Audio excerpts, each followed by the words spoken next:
Hallelujah. अपने आप कुछ नहीं होगा, आसमान से पैसा उतरने वाला नहीं है।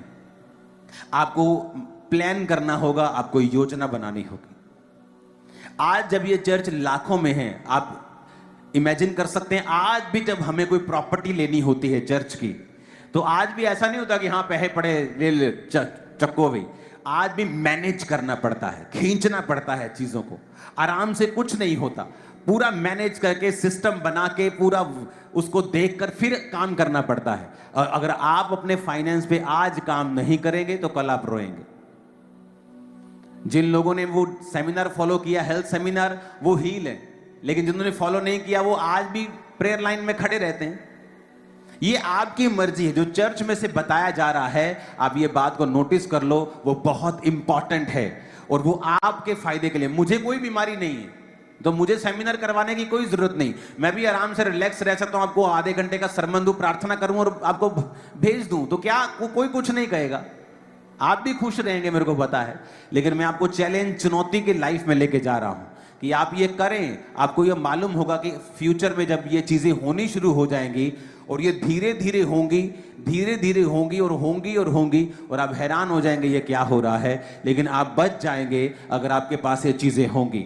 आपके पास सोना होगा, चांदी होगी, लैंड होगा, जमीन होगी, जानवर होंगे। अगर ये चीजें आपके पास होंगी, आप सेफ होंगे, आप आगे बढ़ेंगे, आप बहुत चीजें करेंगे, दुनिया से अलग होंगे। दुनिया रो रही होगी, आप हंस रहे होंगे।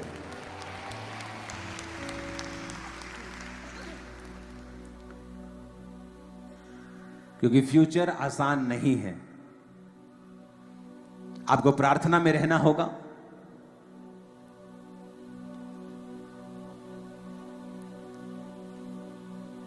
आपको ध्यान रखना होगा अपने बच्चों का, किस स्कूल में वो जाते हैं, कौन से उनके टीचर्स हैं, उनके दोस्त कैसे हैं, सहेलियां कैसी हैं। आप पहले की तरह छोड़ दो कि आप वैसा आप करके आप इस राइट नाउ के माहौल में आप रिजल्ट ले सकते हो। ऐसा नहीं हो सकता। कोविड के बाद दुनिया चेंज हो चुकी है। कोविड से पहले लोग होते थे हाँ प्रार्थना 15 मिनट की भी चलेगा। उन्हें मालूम हुआ कि एकदम से जब झटका आता है तो हमें प्रार्थना की जरूरत पड़ेगी, और फिर उनकी लाइफ प्रार्थना वाली हुई। उन्हें मालूम हुआ कि कहीं भी कुछ भी हो सकता है।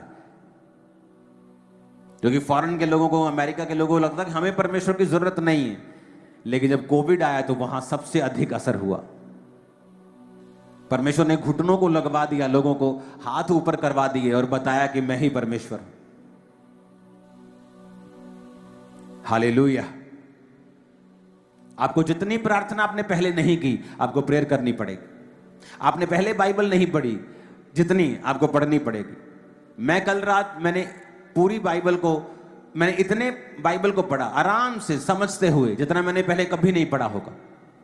जो मैं आपको प्रीच कर रहा हूं, मैं भी फॉलो कर रहा हूं। मुझे पता है जब फ्यूचर में डार्कनेस ज्यादा है, चैलेंजेस ज्यादा हैं, तो हमारी तैयारी भी पहले से ज्यादा होनी चाहिए। आज कोई पहलवान 100 किलो उठाता है और उसे पता है कि फ्यूचर में जो मेरी लड़ाई होने वाली है वो 125 किलो के उठाने वाले से होने वाली है, तो उसे आज से अपनी डाइट भी चेंज करनी पड़ेगी, अपना डिसिप्लिन भी बढ़ाना पड़ेगा, अपनी प्रैक्टिस भी बढ़ानी पड़ेगी, फिर वो 125 वाले से लड़ सकता है। तो अभी अगर आप 100 किलो उठाते हैं तो आपको मालूम होना चाहिए कि शैतान 125 की तैयारी कर रहा है, और आप तैयारी कर लें, क्योंकि जीतने वाले सिर्फ आप हैं और शैतान फिक्स फाइट में हारा हुआ है।